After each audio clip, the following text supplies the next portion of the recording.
yang akan diusung oleh Partai Nasdem pada pemilu 2024 yang akan datang, Anies Rashid Baswedan.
Begitu Bapak Ibu.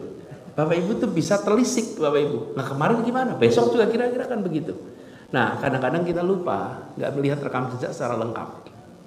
Kalau biasa tidak menepati janji, ya besok nggak menepati janji. Iya. Amanat yang diembankan telah kita laksanakan dengan sebaik-baiknya di Jakarta. Insya Allah ini kita jaga terus sama-sama ke depan. Dan kita telah berhasil mengikhtiarkan persatuan yang ada di Indonesia ini.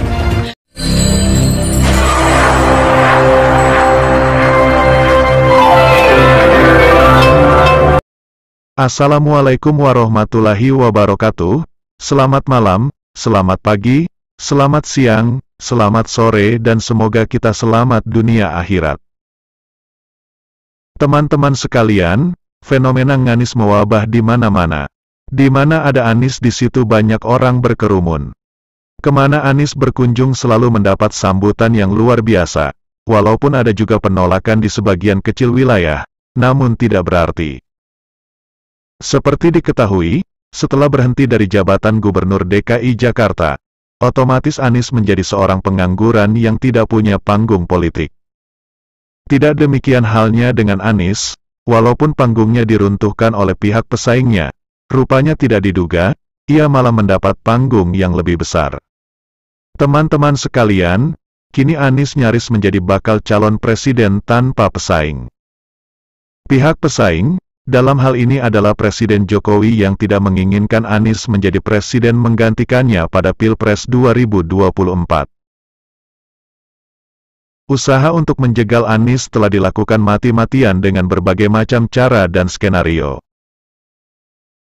Teman-teman sekalian, sebenarnya Anies Baswedan hanyalah seorang pengangguran yang tak punya panggung. Namun apakah gerangan yang membuat lawan politiknya panik, ketakutan? Untuk mengetahui jawabannya silahkan simak yang berikut ini. Terima kasih. Wassalamualaikum warahmatullahi wabarakatuh. Tapi kesalahan terbesar Anies, ini harus kita akui. Ini harus kita akui. Tidak boleh kita pungkiri. Kesalahan terbesar Anies, dalam tanda kutip ya, kesalahan terbesar Anies, dosa terbesar, dosa tidak berampun. Dulu ada film di Indonesia namanya Dosa Tidak Berampun, diputar menjelang Idul Fitri. Dosa tidak berampun dari seorang Anies Rashid Baswedan adalah dia mampu secara jujur dan adil mengalahkan Basuki Cahayapurnama alias Ahok. Nah, ini tidak akan bisa dimaafkan karena dia telah mempermalukan begitu banyak orang.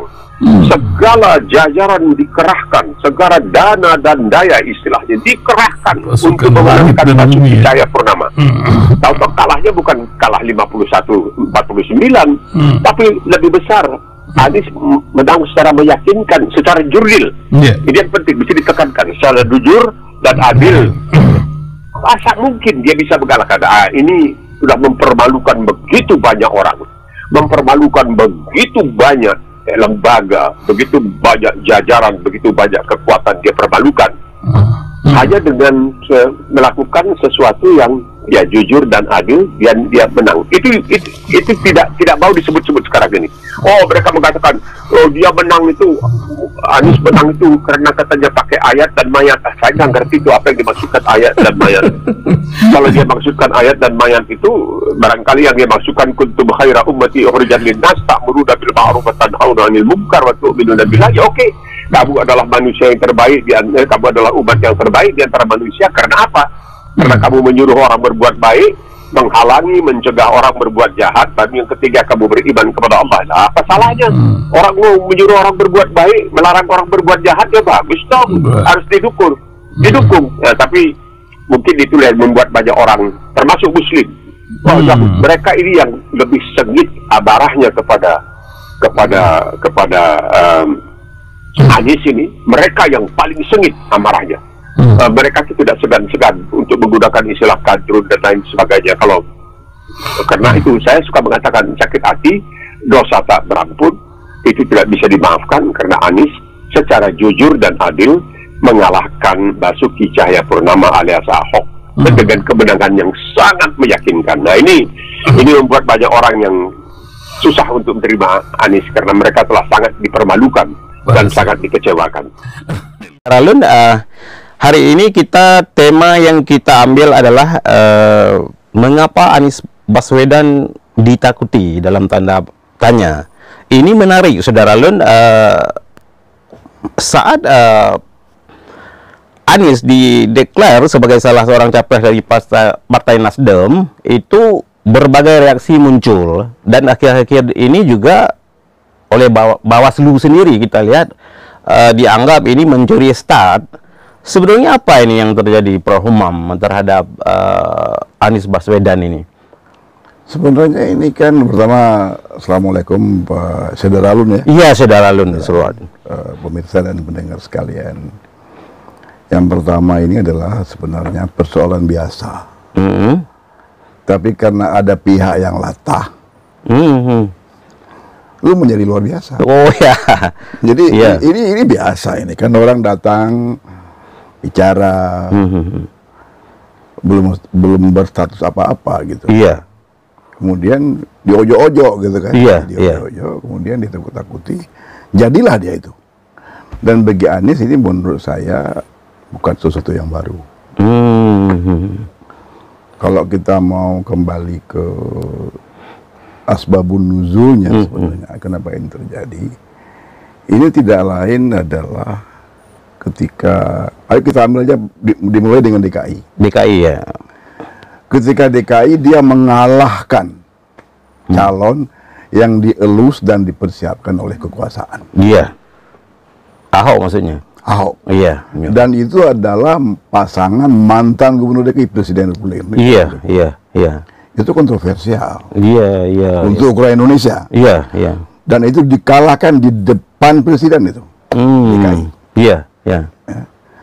Itu pertamanya. Iya. Kemudian dia segera menjadi tolok ukur. Kemana tempat melihat pemimpin yang tidak berasosiasi dengan kekuasaan secara politik. Iya. Dia tampil kemudian. Iya. Dia tampil, dimulai dengan sebuah perkara besar. Perkara besar itu adalah membatalkan reklamasi. Oh, iya. Itu yang kemudian dia menjadi momok, menjadi hantu, menjadi macam-macam. Bahkan kemudian dibangun sebuah partai. Siapa yang bangun kita nggak tahu. Tetapi kemudian partai ini berasosiasi dengan koalisi pemerintahan. Pekerjaan partai ini tidak lain tidak bukan itu menyerang Anies tidak hari per hari, jam per jam. Iya. Dari segala penjuru. Iya. Ya kan? Iya. Di sini ada sebuah mesin lain lagi, namanya itu Cokro TV. Cokro TV itu adalah kembarannya partai itu, ya, yang menghabiskan waktunya itu untuk mencerca, menjelek-jelekan Anies Baswedan. Itu sebenarnya ini orang itu sendiri yang membuat Anies seperti ini. Itu berlanjut, berlanjut, sehingga Mungkin Anies ada salahnya mungkin. Tapi kan nggak mungkin seluruh masa jabatannya salah gitu. Iya. Dan itu membuat orang-orang yang tidak kenal Anies menjadi lebih tahu tentang Anies. Jadi ini asal muasal nih. Iya, iya. Kemudian berlanjut. Iya. Berlanjut sampai hari ini. Iya. Sampai hari ini. Jadi apa namanya, orang-orang yang tidak suka dengan Anies ini membuat Anies menjadi besar. Iya. Kalau menurut saya. Iya. Termasuk Pak Jokowi sendiri. Iya. Oh. Bang, ini salah satu alasan oleh para yang anti Anies. Itu hak semua orang. Iya, iya. Salah satu alasan dianggap Anies ini apa namanya, intoleran. Ya, itu yang digembar-gembar. Apakah ini masuk akal atau seperti apa ini? Begini, orang yang mengatakan orang itu intoleran, itu bukan pada pengamat. Itu pada korban. Iya, iya, iya. Ada enggak korban intoleran hari ini yang berlainan agama, berlainan pandangan, berlainan apapun namanya itu, yang bersaksi bahwa Anies itu intoleran. Ya kan? Iya. Itu kan lucu sebenarnya ini. Kalau kita berimam dengan siapa namanya, Armando sebenarnya. Iya, Adi Armando atau Abu Jahal Abu Janda. Saya kira Abu Jahal. Jadi kan itu seolah-olah Adi itu intoleran. Bukan mereka yang memvonis.